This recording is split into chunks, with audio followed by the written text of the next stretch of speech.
Good evening, everyone. My name's Connor, and I'm a recovering psychotherapist. Allow me to explain. I had a dream a little while ago of being a mediator in conflict zones. In fact, I was in grad school studying just that. Before that, I wanted to be an outdoor educator and a wilderness first responder. Before that, I wanted to be a Navy SEAL or a Coast Guard rescue swimmer. Before that, I'm a marine biologist, and I'll tell you a little bit more about that process later in my talk. Before that, according to my mom, who's here tonight, hi Mom, I wanted to be a fireman who sings pretty songs. It's good to keep that in the back pocket for later. So, in grad school, I was studying international peace and conflict resolution with a focus on mediation and international affairs, hence the whole charging in the conflict zones thing. During that time, I got a job at a local nonprofit working with kids that had been ordered by a judge to attend anger management programming. After some months of working with these kiddos, a pattern emerged. They all had trauma histories. I went back to my academic advisor, sat down in her office, shared this observation, and she said, "Hey, you ought to be our first guinea pig in a new dual degree program in partnership with the counseling psychology department where you're going to focus on learning about trauma and recovery." So that's what I did. And after graduating, I became a therapist.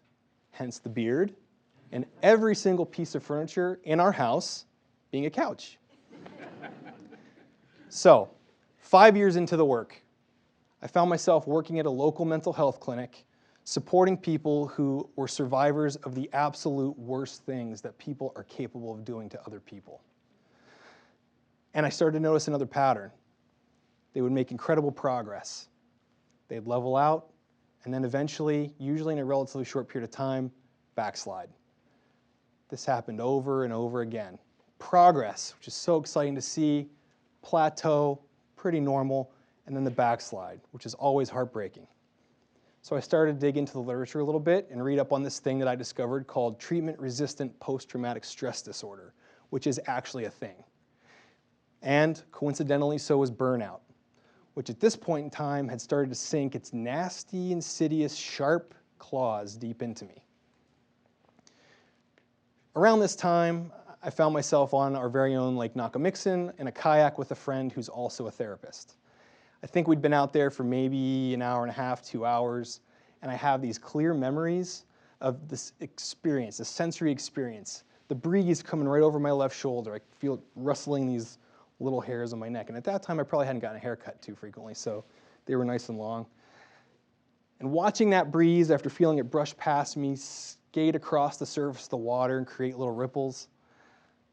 And then that same breeze would continue up the opposite side of the bank and just start to move the canopy of the trees like only a summer breeze can. You all know what I'm talking about. And in this instant, somewhere in this experience, a question kind of popped up into my mind. Why aren't we doing this with our clients and our colleagues? So I decided to look in for an answer. I dove back into the literature, and you won't be surprised to know what I found. There is an ever-growing mountain of incredible research that clearly spells out the power that simply spending time in nature has on our entire beings. Our physical selves, our emotional selves, our mental selves, our spiritual selves, our social selves, and our creative selves. Plus whatever else you feel like is a part of you can benefit by spending time outdoors. So after finding this evidence, I decided to take the entrepreneurial trek into the wilderness and start a practice that's intended just to reconnect people with nature, and in doing so, reconnect them with themselves and others. Now, I've been familiar with the writings of Immanuel Kant since college. Because marine biology didn't work out, I was going to chemistry office hours all the time, and one incredibly astute and patient professor said, "Connor, I don't think you want to study dolphins, I think you want to be a dolphin." Absolutely true. Dr. Falcone, wherever you are, I appreciate you. So I changed majors. I went to philosophy and art. And had the pleasure of studying with a couple folks that were really familiar with Immanuel Kant and his writings. And at that time, the idea of a categorical imperative was so appealing. A simple rule, it's universal, absolute, that guides every decision I would make, right? The metric that I would measure myself against others with, or I would measure myself and others with, and a compass to guide all of my decisions. But, as time often does, the years have gone by and my perspective has shifted. I'm fairly certain now that Immanuel Kant, despite his powerful writings and powerful thought, missed something major. He missed a bunch, for those of you that know his writings, but one of the things he really missed and didn't account for is human nature. He was far too focused on perfection of thought and action. Inherent in and necessary to the natural world is flaw, flexibility, adaptability, and growth. We see this all the time in the natural world. Healthy ecosystems are never, ever, ever static. They're constantly shifting, changing, adjusting, and striving to get back to and then maintain balance. Perfection doesn't exist, but balance absolutely does. Not too long ago, after this practice was up and running, I found myself falling into the same traps that a lot of us do over the course of our professional and personal lives. I wasn't doing the things that I know are good and healthy for me. I wasn't getting outside on my own. I was doing it for clients, but not for myself.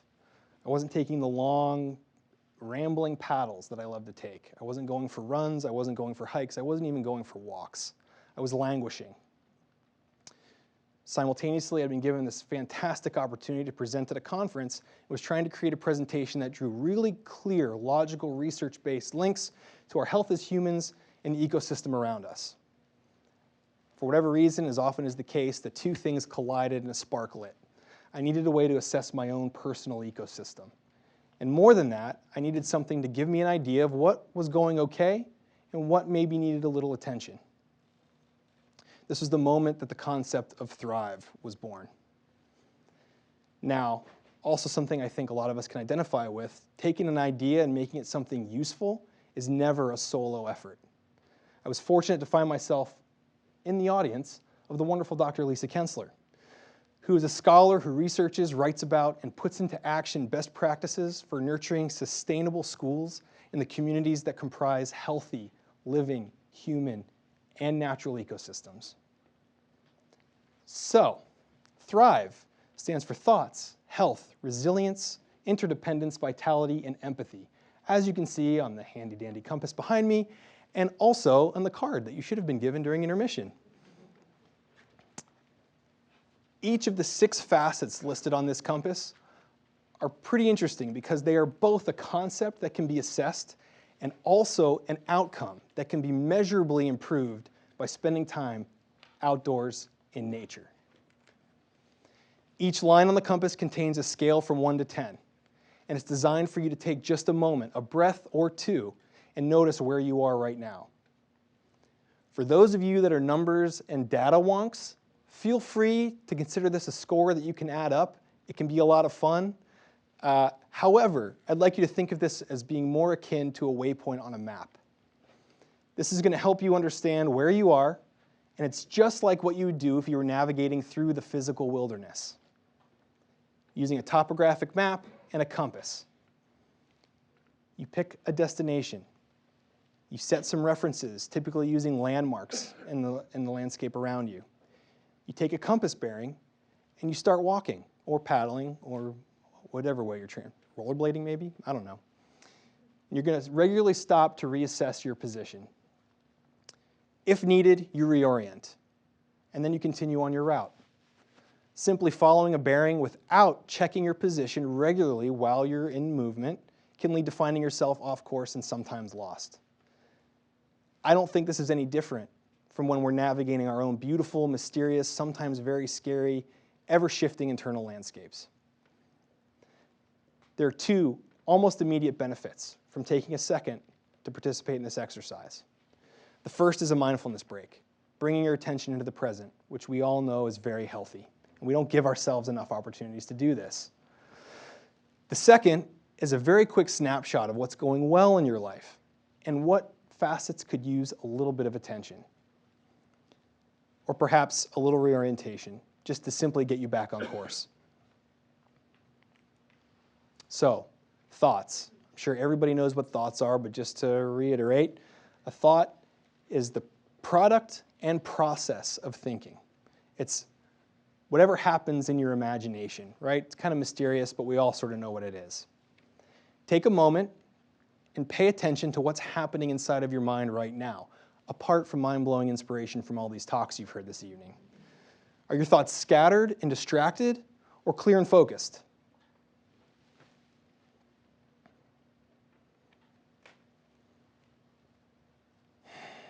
Simply looking at an image of nature on the wall of your office or your home.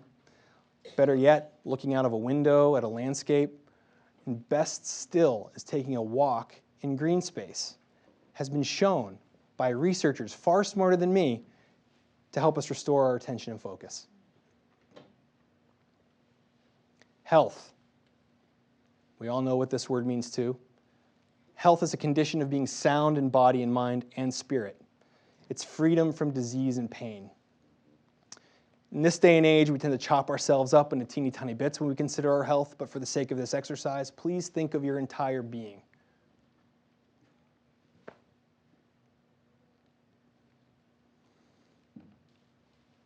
No surprise, time spent in nature is associated with an incredible range of health and well-being benefits, including but definitely not limited to the restoration of a healthy variable heart rate, reduction in stress hormones in our brain and bodies, and lowered blood pressure. Resilience. Now, a lot of this was pulled from the literature in ecology, where ecologists study the health of an ecosystem. And resilience and the one coming up next are two of the most important measures. Resilience is loosely described as our ability to bounce back after experiencing a hardship. We can adjust easily to misfortune and change. Our ability to bounce back after experiencing a hardship or sudden change is directly and positively impacted by spending time in the natural world. Now, I'm just going to say this, interdependence is one of my favorite, so forgive me if I gush a little bit on this one. Interdependence is a state of being mutually dependent on others. It's relying on others for support. Take a moment, just a breath or two, and consider, who do you rely on? Are you getting their best? And then consider who relies on you, and are you giving them your best?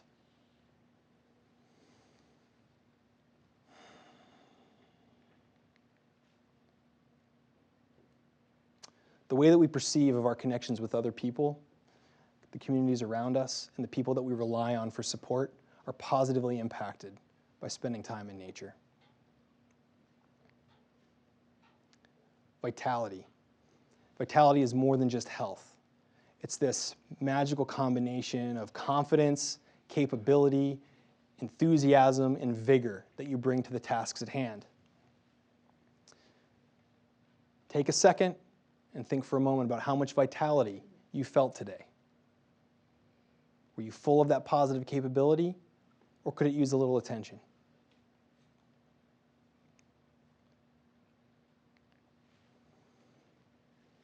You see where this is going, right? Okay. Our vigor and vitality are positively impacted and increased in a very short time of spending time in the outdoors. Last and most definitely not least, a theme that has been echoed in many of the talks you've heard tonight is empathy. It's the capacity to feel, comprehend, and consider the emotional experiences and perspectives of other people. It plays an absolutely critical role in leadership, in organizations, in communities, in schools, and every walk of life. You typically understand this as being something that's extended to others. And I want you to consider that when you mark your point on the compass. But in the meantime, also please consider your own understanding of the emotional experience you are going through. Are you able to extend the compassion that you regularly give to others to yourself?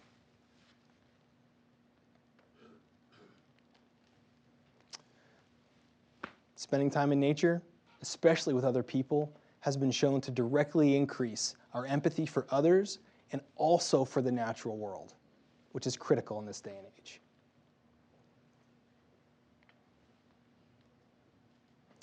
So, a couple of the benefits that I have felt most valuable of some rigorous philosophical training in college are twofold. The first is being able to think way, way, way too much about the most ridiculous and mundane stuff.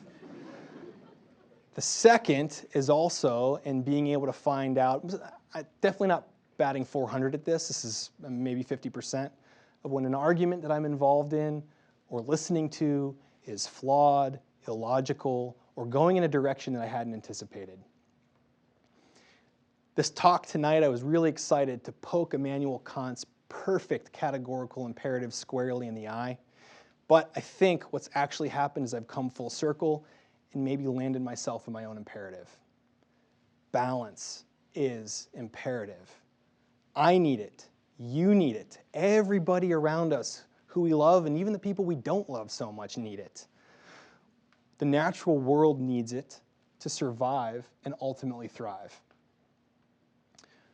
You and I, as human beings, have a lot more power than we think we have. Life in this modern world, for whatever reason, seems to obscure our understanding of this fact. And we, as communities of humans, are both powerful and flawed.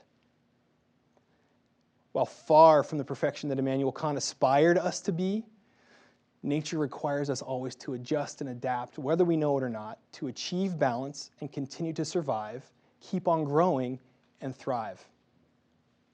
So, whether it's the answers or the questions themselves that are eluding us in our quest to maintain this balance and to thrive, spending time in the outdoors is the answer.